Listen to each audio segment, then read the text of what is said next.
Florida, so we're great.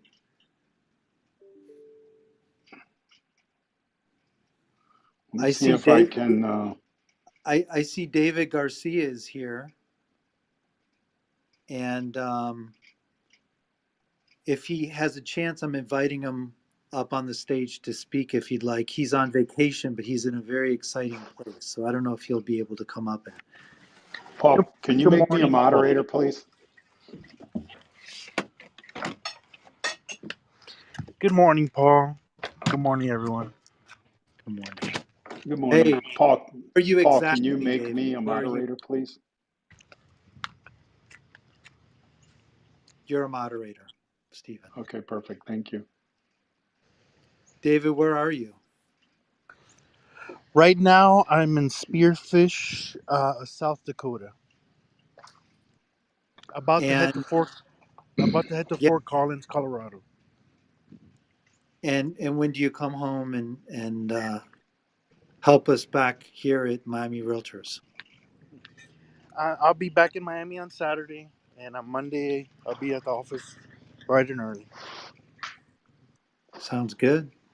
Sounds good. Thanks for joining us on your this incredible vacation in the West.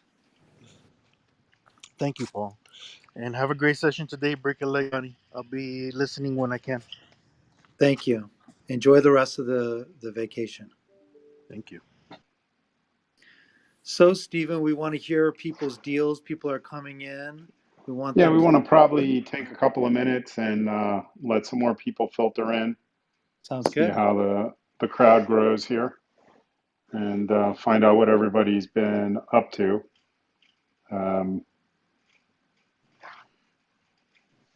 Really happy to be putting on another Miami Realtors commercial Clubhouse event here in the middle of the high point of vacation. Even David left town to get out of the heat and go as far north as he possibly could, it sounds like, without leaving the country. So it's a hot time to be here in South Florida, and hopefully the hot real estate market is treating the people nice that are still here in town, or at least they can do their deals remotely, which is pretty common now. And for those that don't know, we start school here in Miami-Dade County on Monday. A lot of other school districts have already started, and some private schools. I think I spoke to someone this morning on my walk who I know has kids, and his kids started on Wednesday. So he this Wednesday. So Miami-Dade's a little bit later than some of the other school districts. Yep, and the traffic has picked up. The commuter traffic is back after whatever 10 or 12 week hiatus. So I'm not sure anybody's happy to see that, but looks like everybody's back to the grind of drop off and pick up and traffic jams and all of that. But for the parents, it's good, I guess, to have the change of pace and the kids back to school and learning again. So that's pretty exciting for them.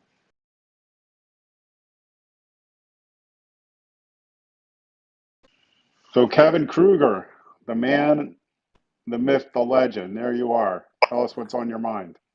Good morning, y'all. Stephen, thanks for the greeting. I just jumped off Beth Azor's Rockstar Monthly Book Club. If you guys are familiar with that, she does a Zoom for the last 4 years.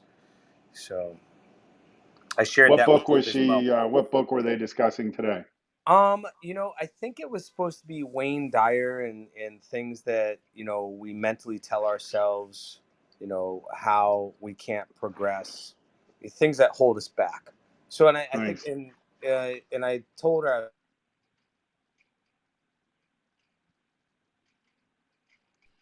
Sounds like we lost you there for a second. You might be fading in and out, Kevin. Is that Brian Sharp that we have with us today? Good morning. Well, Hello. Good afternoon. How you doing? Out there in the market, Doing very to well. earn. Brian, when I saw your moniker here on Clubhouse, I wasn't sure if I wanted to put you on the stage or not, but go ahead and start talking. Initials to live by, yes. No, from my perspective, everything is phenomenal. We have like our lowest vacancy rate from the property owner manager perspective. Um, we have a few small warehouse bays.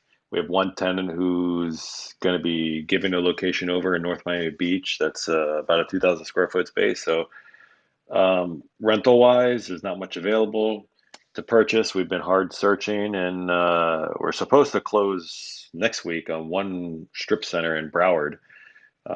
So that's been a long search, and still trying to find other ones. But it's not the easiest market for properties that are for sale.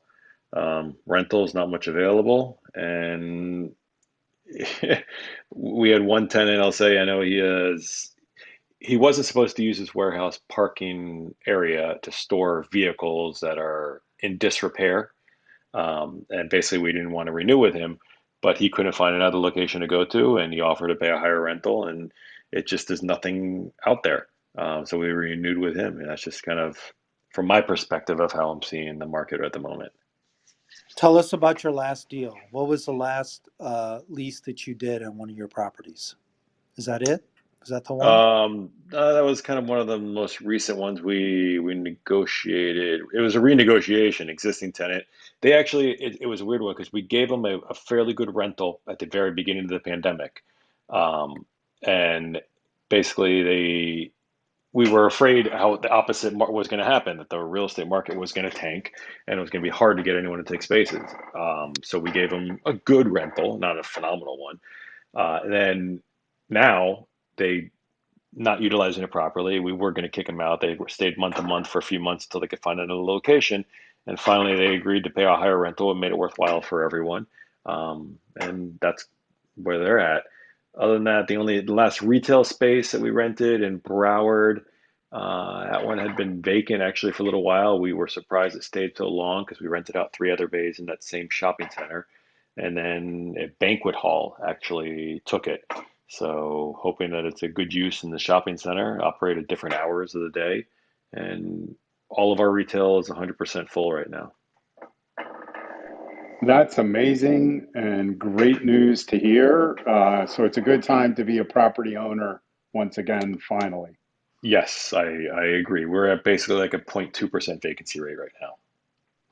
And then how about, and you don't have to answer these questions since we're kind of putting you on the spot, but how about this whole the rent forgiveness or deferral?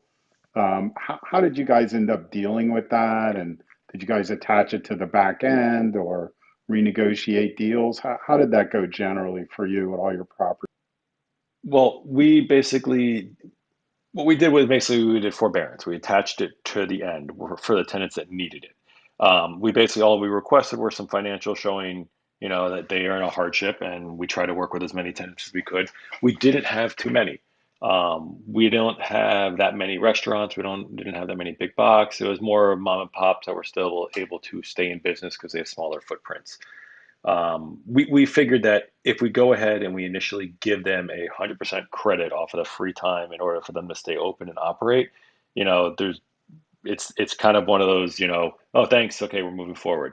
If we tack it on the end and they're still having other hardships, we can always forgive it later on. So that's kind of the perspective we were operating on. We're happy to work with the tenants. We were able to give some forgiveness where be as long as they stayed and remained good tenants. Um, And you we were guys able didn't, during, yeah, what's sorry, that? you guys didn't have any like lender issues like CMBS or otherwise, where you had to kind of squabble with them in terms of what you were actually allowed to do, or was that an issue for you? It wasn't an issue for us, but basically it was more just relationships with our existing tenants, and none of our buildings had any major hardships.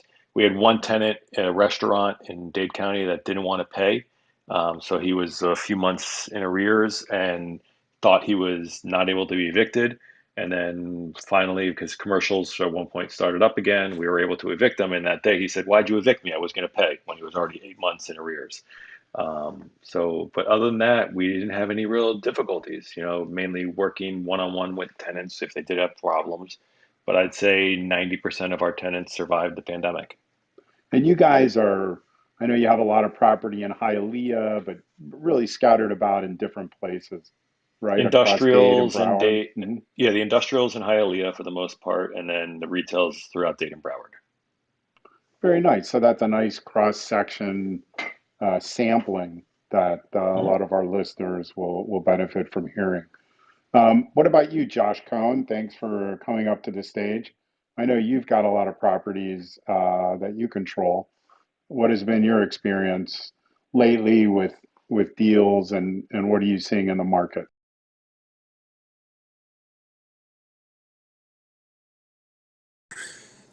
Hey, sorry about that.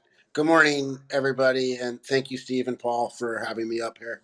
Um, yeah, we manage property in emerging areas, typically right now, Alapata, Little River, Hialeah areas. Um, like Brian was saying earlier, just before, if any of our tenants were having issues during COVID, maybe they would have to at least approach us. But for those, we had a very few that did, and we were able to maybe put their rent in arrears. But they've already caught up. We have nobody owing us rent right now. We're completely full.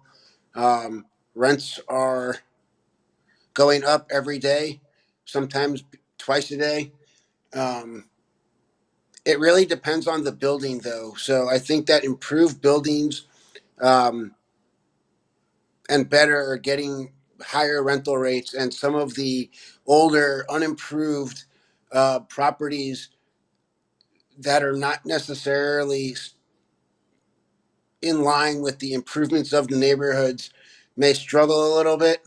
Um, but I think that South Florida has always been a really hot place to be, not just during the summertime, um, but throughout. And yeah. I saw a notable deal in the press release feed today. It was a couple of buildings on 54th Street and 32nd Avenue. I don't know if you guys saw it, plus a large building in the industrial part of East Tampa, kind of a portfolio deal. $75 million dollars for 750,000 square feet. So $100 a square foot. It was done by Lee Katsikos, I think was representing the seller, Seaboard, and America's Industrial. Alex Bernaldo was representing the tenant. So $75 million deal, that's not a small amount, and $100 a foot. What do you think, Brian? What do you think of that number for a deal of that size for a logistics center at $100 a square foot? Looked like the Tampa building was more recently built, and the ones on 54th Street were a little bit older. What do you think of that?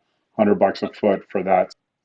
Well, now I feel bad for not thanking you for calling me up and everything as Josh did. So I appreciate the including me in this conversation. But with regards to Tampa, I mean, it's not really a market that I'm familiar with. But wow, I mean, these big bays are really taking over a lot of the area, but you still need the small mom and pops in order to support them. So whether it be a park or Amazon taking 100,000 square feet, it's changing the whole market of what is necessary, what's required, and what we still need to build in order to meet the market. Um, but as of like 20 years ago, when the rentals were $5 a square foot, to now being in Hialeah being 10 to 13, $15 a square foot, it's industrial prices. It just there's not enough industrial space. It's a priority, and it's going to keep going that way for at least 5, 10 years, I'd say. Josh, what do you think on that as well? Yeah, I would agree. We have similar properties as you guys do. I think that there'll be market for the Amazons and the big market people, but there's plenty of small bay warehouses, and where there's going to be a need for more small bay warehouses, as there is a real growth of definitely during COVID. We got a lot of interest. Everybody decided they wanted to be a DJ and needed a music studio booth or area, um, and you need at least about 1,000 square feet to do that. So I think that there's real energy coming out of the pandemic. I think that people are looking to be entrepreneurial so that they're not necessarily stuck on anybody's time, but they can then be mobile. I think that people want to be mobile and they want to be Well, able. if I can ask you a question also, Josh, and Stephen as well. Who are you seeing, who have you seen the past year the new tenants being? I mean, I've found that basically a lot of people aren't traveling. So instead of using that vacation fund, they've been improving their houses. So we have a lot of like granite and stone companies, cabinet companies, things of that sort. Just what you're seeing. So a lot of my tenants, in Opalaka, I have a lot of auto body, small businesses. I say small engines and batteries out there. And then in the Little River area, a lot of artists and event space and event creative type users. Um, yeah. Oh, yeah. And then I guess, and then out in Alapata, we have um, a tenant who does, what does he do? It's accessory dwelling units with container units. So if anybody's interested, look up giant containers. It's pretty I, neat.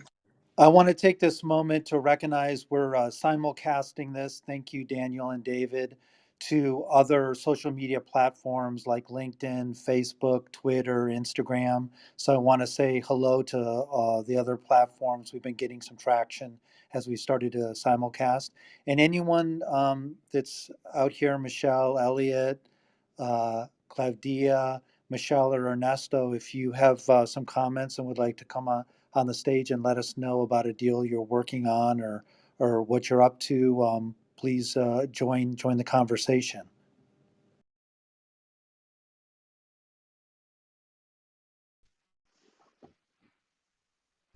You know, we have a property that for sale in Hialeah Gardens on 103rd Street, and we were asking 5.8 million for it.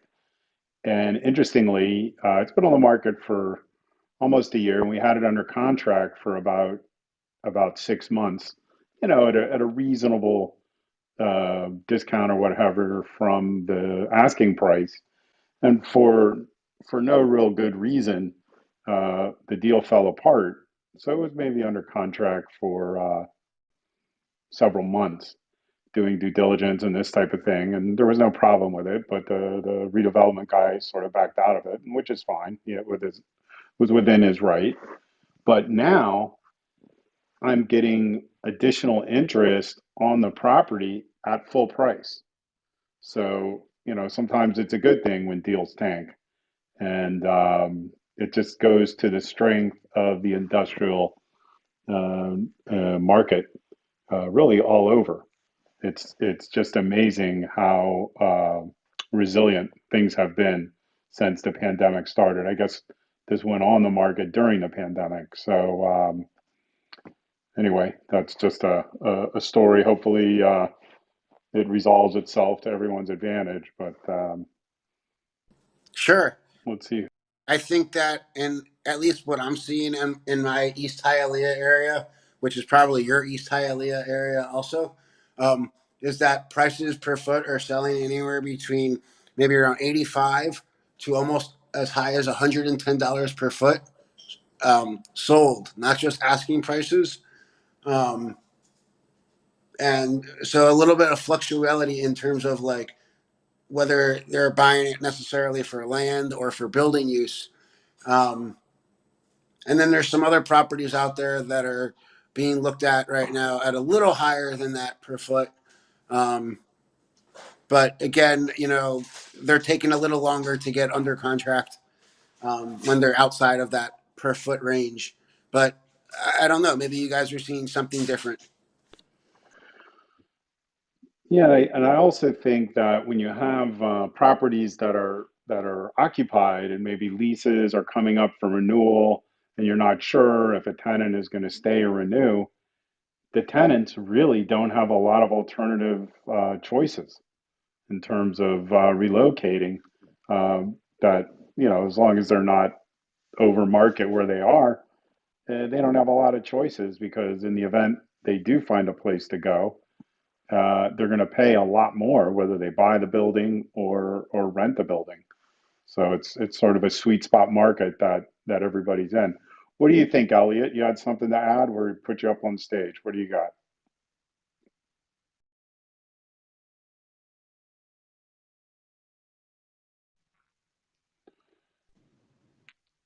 Elliot, are you with us? Is there anyone else in one of in the other rooms, or Jessica? Anyone else have anything while we're waiting on Elliot for some feedback from him? So Brian, you're still in acquisition mode. You there? Yeah, sorry, I had to turn off the mute. That's okay. No, absolutely. We're in acquisition mode. It's real estate's always the best investment, so we're actively looking as part of our investment group and outside investors if we find the right property that calls for it. But yeah, for sure.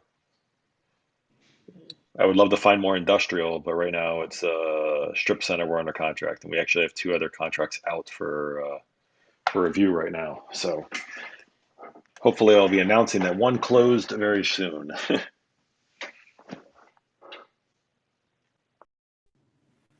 That's encouraging that you're still. I know they're hard to find, but you're still finding deals that make sense for you.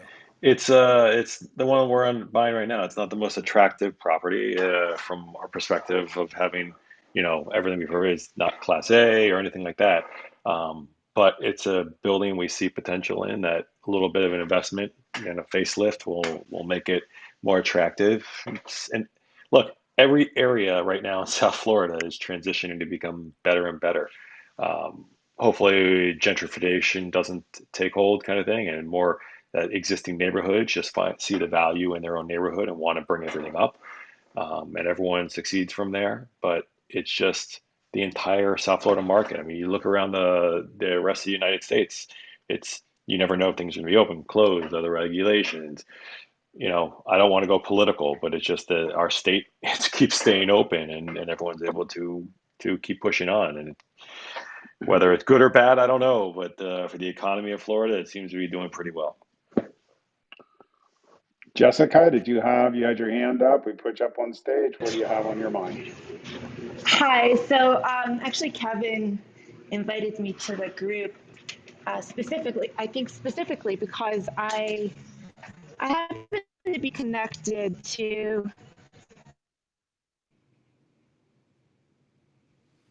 focus on it seems like industrial or mixed use property development projects. So if you have investors, I may have projects just for future reference. Kevin actually helped me What with area? one close. Pardon? What area are you focused on? What geographic area? So it tends to vary. They just closed one about a mile away from the Hard Rock Casino. They have another one in Boca that they're about to close on. So it seems like it's a variety of different regions of the South Florida market. That's great. Thank you for sharing that. And you said these are industrial spaces? It depends. It seems to depend on the project. It could, in some cases, it could be industrial. In some cases, it could be redevelopment projects of specific land areas.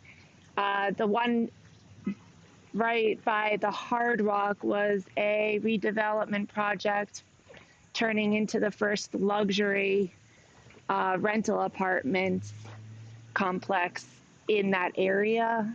So it seems to vary, but I could ping the group with the specific projects that they happen to be funding for as they come up. And since, for example, Brian mentioned that he may have investors for various sorts of projects, see if it's something that Brian group or anybody else that has investors looking for projects might be interested in. That sounds great. Well, thanks for sharing. If you didn't know, we do this every noon every Friday. And we also do some other partnerships with other realtor associations. On September 23rd, we're going to do a networking event via Zoom with Silicon Valley. And Okay. then October 12th, we're going to be doing one with Toronto, and we're working with New York in the future. And so we're very excited about that. Elliot, you're unmuted, so you can pop in any time. Or if anyone, Okay. yeah, or if You guys anyone, hear me now? I can hear you. Yes. Okay. My name is Elliot Levy. Just excuse me. I'm a brand new agent. I'm fortunate enough to have joined Canvas Real Estate, and I am, I'm concentrating on commercial division of real estate, and I do have a property to promote, if possible. Actually, a land on the southwest corner of Johnson and Palm Avenue in Pembroke Pines. It's owned by a church. It's 3 acres, and they're asking 3.2 million. Um, it can be used. It's a PO2, so there's a lot of uses for it. For example, medical offices, dental. You could put a hotel, motel, library. There's many different uses. And that's basically it. It's my very first action in the industry, and I hope to get some feedback. Hello? Thanks for That's sharing. great. Thanks. Thank, Thanks very much, Elliot. You should connect with us at Miami Commercial and to participate in one of our commercial marketplaces. That'll Okay, be an excellent way for you to share that availability with absolutely. a group of brokers. Um, Paul, are you able to get Elliot's information from his profile? I see you don't have Elliot. Why don't you take a look at Paul's profile Okay, and send him uh, a you can text text so me he can get and your information. I'll get you the next one that we're doing. okay. I don't know if you speak to so many people, Paul, but I called you about a month and a half ago, and we spoke briefly. And but I will. Yeah, we definitely. It would help me a lot if we can get together on this. We'll get you in front of more people. That's our job at Miami Commercial is Thank you so much. Thank you. save you time, keep you out of trouble, and make you some more money in your pocket. And so we're available to help you out. Michael, would you like to join us on stage? Oh, there he is. Hey Hey, everyone, Michael, what's happy going on with Friday. you? Happy Uh, Friday. just trying to get a bunch of things done before a great long weekend. So, um, nothing new. I'm sorry I'm late, but great to see you. You got some land, don't you, Michael? You got Oh, you got a gold mine. sure. I'll be happy to talk about that. I'm sorry I wasn't quite sure what we were talking about today, but yeah, I've got a great listing. It's on the corner, almost the corner of Biscayne Boulevard and 195, which turns into the Julia Tuttle Causeway. It's about 31, almost 32,000 square feet. It's zone T6-240, which in layman's terms translates um, the opportunity to go vertical up to about 24 to 28 stories, depending on bonus. You can put over 200 hotel rooms on the spot or over 100 apartments. And if you take it with office development or retail mixed use, you can build between 200 and 280,000 square feet of space. And the really cool part about this is 195 and Biscayne Boulevard.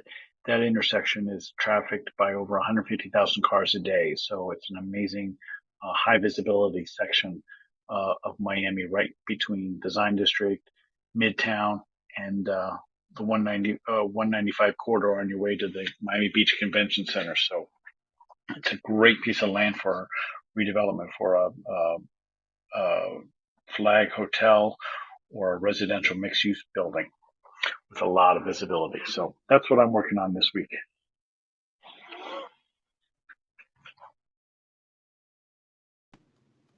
Thank Fernando, you. you got something up for yourself to talk about? We put you up on stage here, I think.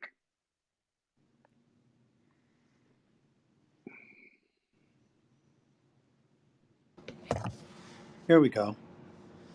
Hey, Michelle, why don't you tell us what's on your mind?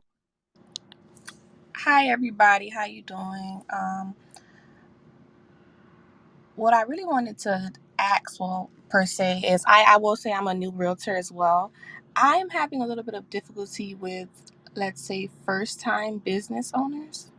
So someone who has a dream and they want to open up a business, but they haven't had any experience before, but they do have the financials. A lot of times when I'm contacting the landlord reps, they're automatically telling me, no, we just want to establish business.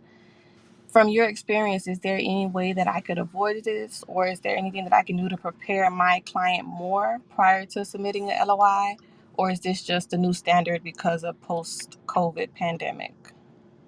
I think Brian could be a great person since he owns a lot. Are these retail mostly, or Yes. Brian might have some tips and tricks for you, and Michael as well. But Brian deals with a lot of small businesses. Sure. Happy to offer my insight from our perspective. When we have somebody who comes in, we we want to allow everyone to be able to open and operate, but sometimes we'll weigh the option of if this person has any history in that business. So one, if they're coming with a realtor or an agent, besides just themselves, it does give them a little bit of a step up just because it's like believable if somebody really wants to do a business. So it's good that they have you representing them. But that Okay. being said, if they don't have a history in the business, we're going to be thinking, okay, is it better to rent to them or someone else? I'll be honest, not recently, but in the past, we've had people come to us and say, "Yeah, I want to open up a new business." We say, "What?" So, well, I don't know if I want to do a restaurant or a clothing store. And I mean, that just makes us say, "Okay, I'm not renting to you because I know I'm going to have it vacant again in 3 months." So from my perspective, that's kind of the way it's. So if they have a business plan or something to show that they're more than just flying by the seat of their pants, I'm sure that someone will come to you. Oh yeah, I want to open up a restaurant or I want to open up a convenience store. If they have a business plan, at a minimum, it's something to show that they're serious about it. So as long as you can, I like to say, like, if I can hang my hat on it. So if I can hang my hat on the fact that, hey, I rented to them because they came to me with a business plan instead of just saying I want to open up a business, it may be a little going above and beyond, but when you don't have that past history, it's that little bit that kind of helps, your client stand out above the rest. Okay. Hey, Okay. hey, Michelle, I will echo what Brian just did because I've done a lot of tenant rep in retail, and you really need to sit down with the potential client and have a frank discussion with them. Just as Brian said, they've got to have experience, and you want to help them help get the deal done and get them into the right spot. And if they don't have a strong resume, a strong business plan, I've even directed landlords to go look at somebody's LinkedIn profile and say, listen, this person's been doing automotive. They've been in the automotive industry for 6 or 7 years. They've got a background, they've got experience.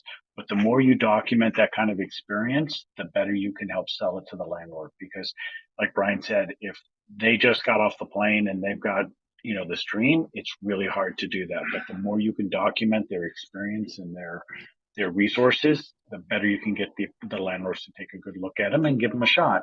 The other thing is you need to tell your clients that because there's so little documentation, they need to be prepared for a bigger security deposit because a lot of landlords won't just do 1 or 2 months. They may even ask for 6 or 9 months of security deposit, and you need to understand that's going to help cover your commission and any tenant improvements that you're doing for the space too, because landlords don't want to risk a lot of money for a startup. Okay. Okay. Thank you so much. And Thank you you so much. Well, one more thing, since you guys are all here, what do you guys feel about, well, in the residential side, it would be a buyer broker agreement. So, what would your thoughts be on that on the commercial side, if there is a document for that? or have you used that in the past just to kind of avoid basically, because we all see the for lease signs out everywhere, but if you're working with the client and then they just call the number directly, it's in favor to the landlord's rep. But if you're working with them and they don't send the number to you, how does that, is that any way to be avoided at all, or is that just what comes with the business? Well, that's a You million pretty dollar much, question. uh, It's about, sorry, whoever was answering, but it's about relationships. I mean, I've Okay. had people that I've talked to on the phone for 10 minutes and they want to get in the car and drive around, and I don't know them from Adam. And I'm hesitant to do that unless I developed a relationship. They're out shopping around too, and that's a tough question that you need to listen to your gut instinct as far as buyer broker agreements and things like that. If you think they're out driving around, then you need to sit down and have a conversation with them and say, I work for you and I get paid when we get a deal done, and I'm here spending time and effort on working with you. And I'd like a little reassurance that we're developing a relationship and I'm working in your best interest. But if you've known these people for months, years, and you've worked with them on other projects, then you have a great relationship. And I wouldn't worry so much about a buyer broker agreement. But that's my opinion. And there's a lot of other opinions on this group. So Okay, Stephen? thank you so much. no, I was just going to say that, you have to, it depends on the amount of time that you're planning to invest with the prospective client at risk. And even if you do get a letter, like a tenant rep letter saying that you're going to be his exclusive agent, um, you can have a representation agreement that's not necessarily exclusive also. So a lot of times, they'll pay you for what you bring them, but they may find something on their own and cut you out. So if you don't, or to the extent that you don't have a good relationship, as Michael said, but what's better is to have a letter, an exclusive rep letter from the prospect on their letterhead naming you as their exclusive representative. So you can, have that you'll be paid by the landlord. But, we've all been involved in these situations where, you know, oh, this is my cousin's brother, and I just did a direct deal with him. Sorry, you're out. So you have to gauge the risk that you want to take in involving yourself without having some sort of tenant rep letter or slash buyer broker agreement.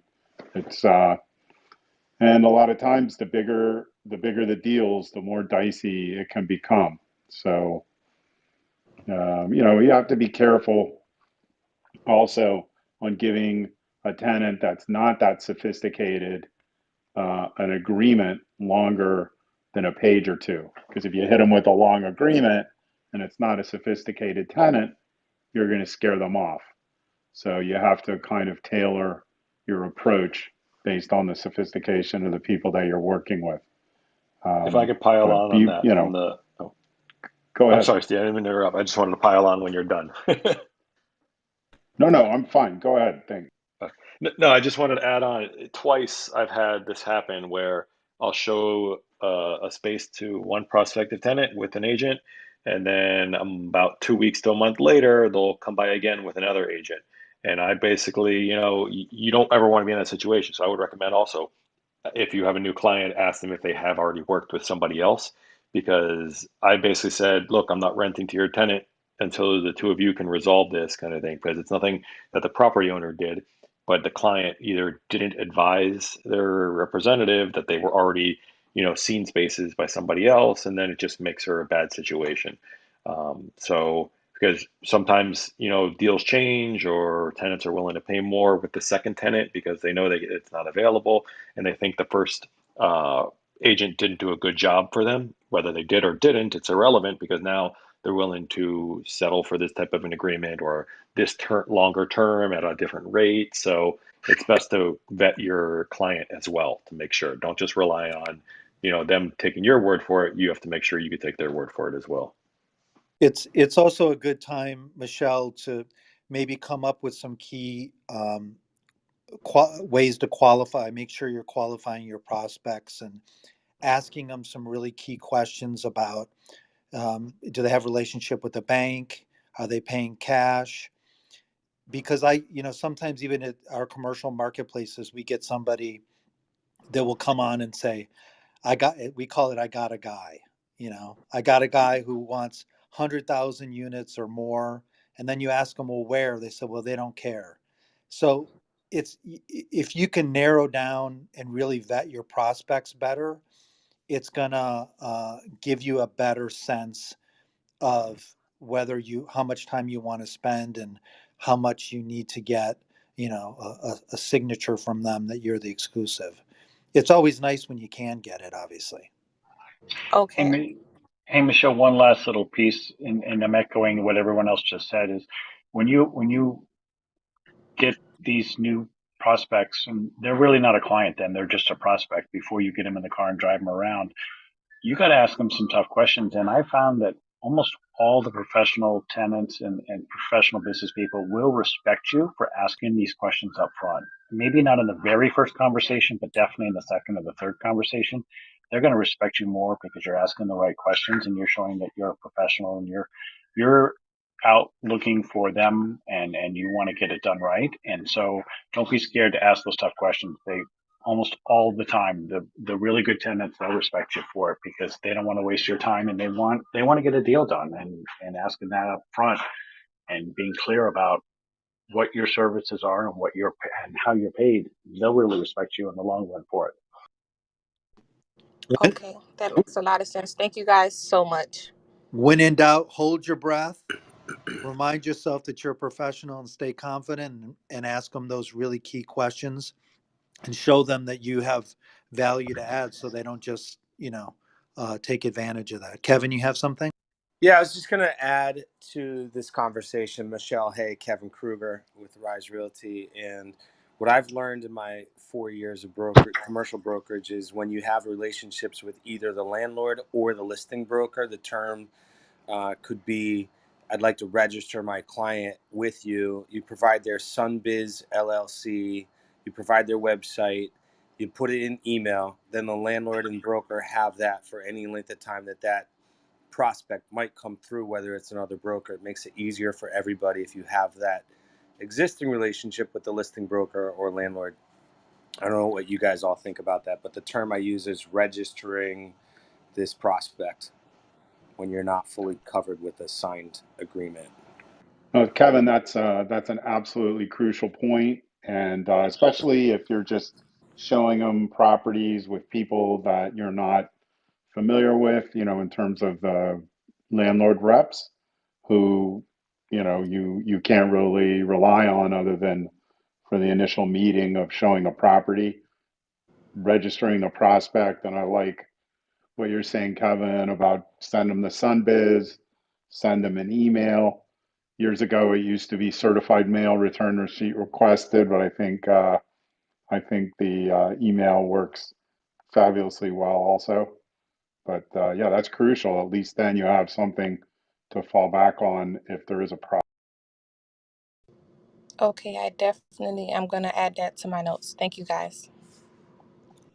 Thanks for coming up on stage. Is there anyone else who, for the good of the group, has a property or a comment or a deal or something they want to share with the group here today? I Guys, see we Kevin got Kruger again. I was listening probably 20, 30 minutes ago to you guys discuss some new deals or just kind of market reactions. It's been kind of interesting. We haven't talked about the labor force, the labor shift of 2020 and 21. And I met a long-term operator of her crafted product, and typically she'd be able to pay typical $15 wages that would, maybe a hospitality worker might choose. Hey, I want to go work in this warehouse and do this production, and this poor woman can't find anyone. So she owns her warehouse and she's now thinking of just outsourcing. She told me she just wants to outsource to Mexico for her 40-year business.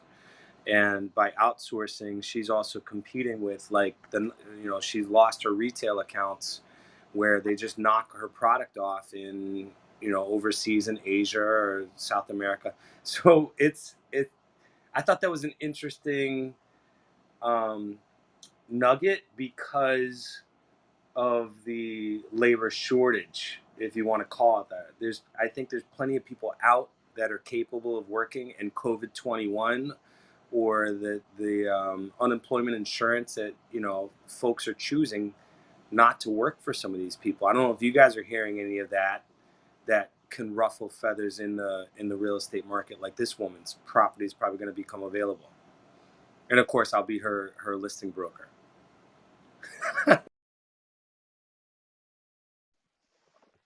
Well, I think the employment or the shortage of workers is a huge problem. I know that a lot of the restaurants I went over to with my daughter last week to pick up some sushi from a nice sushi restaurant, a sit down restaurant, also does takeout, and they were closed for sit down meals, only open for takeout, and the reason was they couldn't find enough staff. So it is a strange circumstance that we're in where the staff is either afraid or disincentivized to participate in the workforce. They can make, safer, easier money staying home given the public assistance that's out there now. So it's a very odd circumstance. And I was looking at something else regarding that, and they were saying that what we want to see statistically is we want to see the unemployment rate actually increase, because when the unemployment rate increases, that means that a lot of the people who have taken themselves out of the workforce for COVID reasons are back in the workforce looking for work. So, what we want to look for, because that's how the statistics work, if you're not looking for a job, you're not really unemployed. But once the people are back in the market looking for work, unemployment rate will go up, and that's actually a positive. So, we want to look forward to seeing higher unemployment, meaning more people in the workforce looking for jobs. What do you got, Fernando? You had something for us. Stephen, real quick, do you know what we call sushi restaurants where I'm from in Indiana? Tell us. Bait shops. Go Uh, ahead, go ahead, Fernando. bait shops for lake fish. I got it. Yeah, they're fresh, I Well, tell you. for those of you who don't know Paul, he cannot go a full hour without telling a dad joke.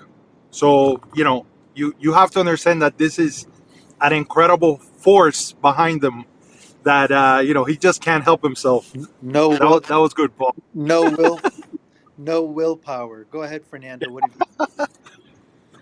This is a very interesting conversation. And, I can attest to how much of an issue this shortage of in the labor force is becoming in commercial real estate.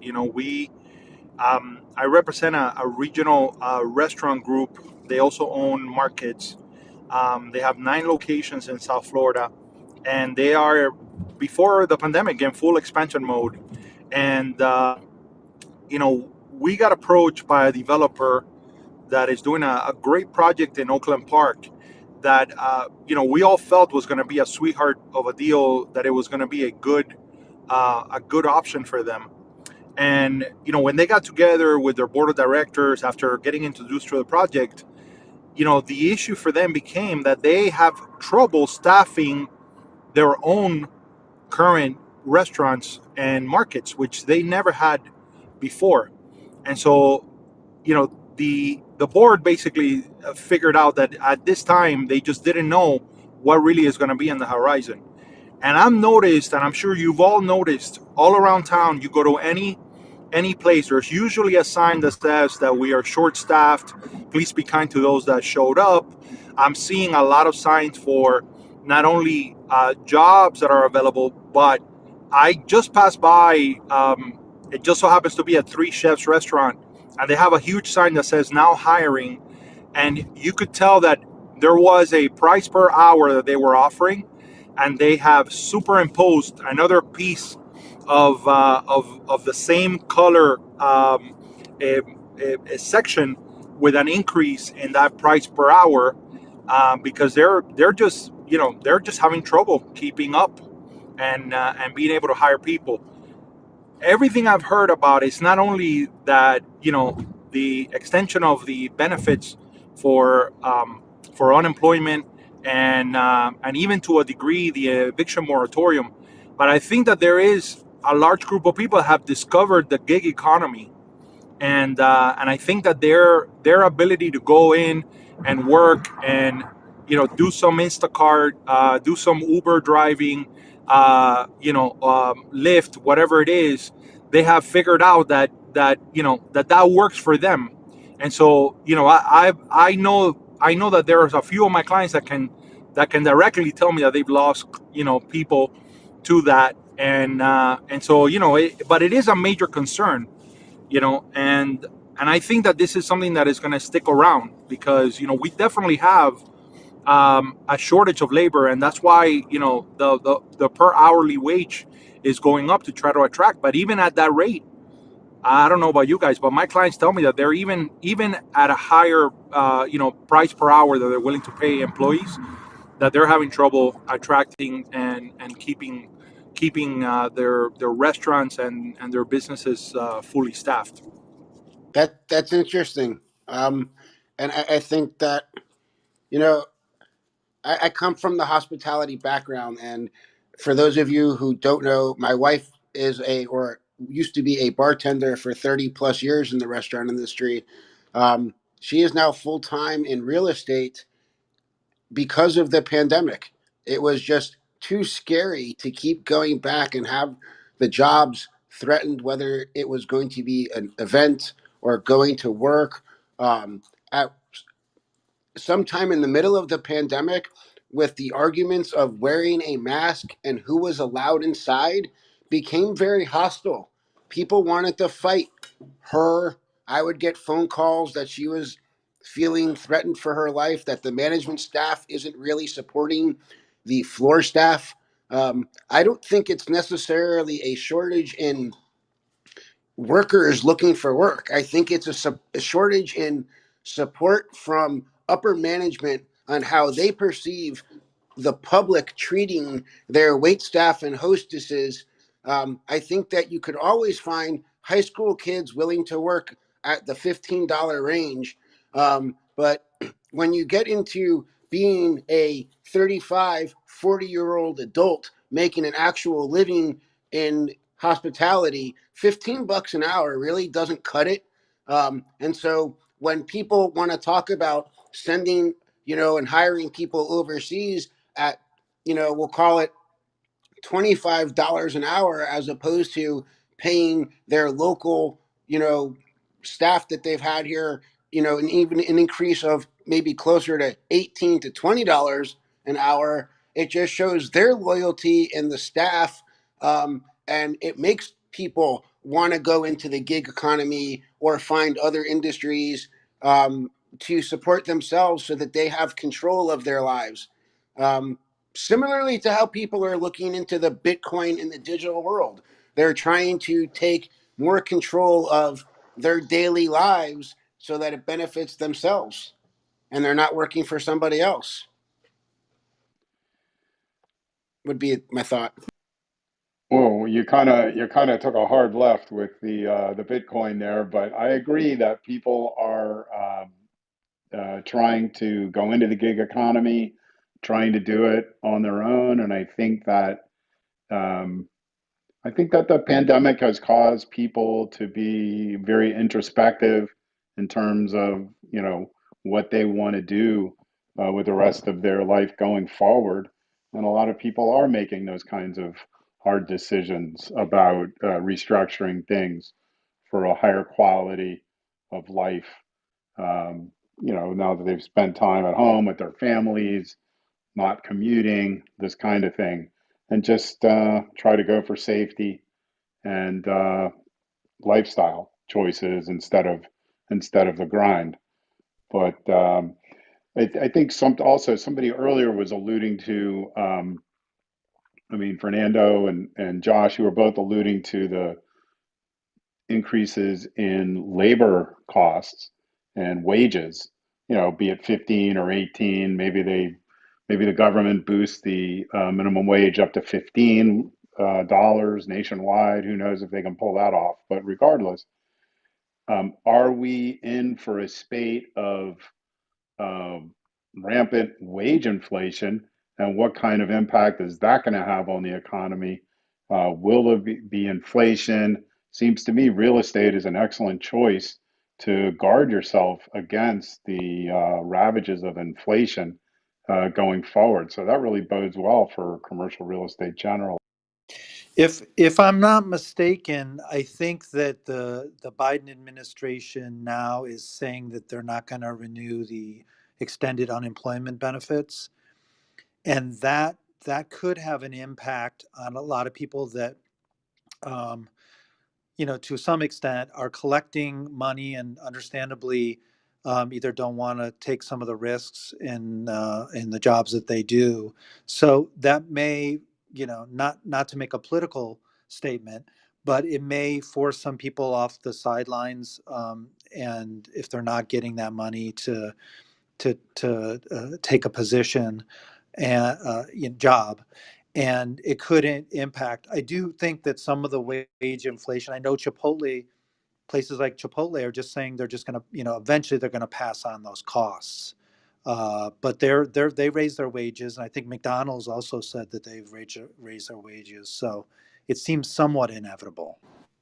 Hey, I thought Yeah, I'd clarify my point at this warehouse because I know we keep leaning to the most visible industry as restaurant. We all see it, we all patronize it. The anecdotal review from Tracy sounds terrible, Josh. So we love having her in our industry, but hospitality lost the gem with her. Um, what I found interesting and sad for this woman running her 40-year business is she's got, like an 8,000 square foot warehouse with plenty of open air space and just a handful of staff. And what she's expressing to me is she just can't keep them. She can't even get like good, solid applicants. So folks will come through and they'll start working, and within a week or less than a month, they're gone. And she's never had that happen before in her 4-decade-old business. So that's kind of the point. I think a lot of us are industrial brokers. I'm not hearing that from too many others, and I don't expect that the experience was this woman mistreating her staff or that they felt unsafe in their wide open ventilated warehouse. I think it's a truly microeconomic experience that these folks are probably sitting back and just choosing not to work. I can only speculate, and I kind of hinted at her, is it because there's unemployment available? I'm really not sure. So that update you just provided, Paul, is interesting. But yeah, great conversation, all of you today. So I would say that when we do go out, we generally, at least, we used to tip around 20%. I would say that we're much closer to 100% of the bill. It recognizes the toughness of the short staff of the restaurant. It really helps out. It is the point. And then the other part is that, what was it? I lost. Tracy was making a point that I have lost my point, so I've lost my train of thought. Josh, why don't you just put Tracy on? Go ahead, Tracy. Let's Hi hear guys, from you. sorry. um, so thank you. Sorry, I was eating lunch, which is why I wasn't speaking. Give me 1 second. So I appreciate that. Yes, you're lucky to have me, and that you feel that way in the industry. But that's part of the problem, is that the industry has lost so much of the veteran class that it's suffering. And from us, it's sad that we have to watch an industry that we love so much, that we've put so much time, sweat, blood, and tears into. And when I say that literally. That it's an industry that I love, that has my heart. So while I'm happy to be here, that's where really my heart is. And so, but it's a class of us that really, we can't. We were putting up, and it was a tenuous line and a fine line we were already walking, and there's an entire different class of people that are making statements and making social statements and stuff like that that really do affect more than just the tips at the end of the day and things like that. It really affects your mental health as well, because as much as the healthcare workers are on the front lines in all of this, we were on the front lines in all of this as well. And it's not like there's a pat on the back needed or anything like that, but there's a failure to recognize how much we actually put in and how little support there was, not from the government, but from the people that should actually be there to support you, like your management staff. It was the bottom dollar that was important at the end of the day. And it's really close to my heart because my situation did not end well. And it's more that way than it is the other way, where you were getting the support that you were seeking and that you needed.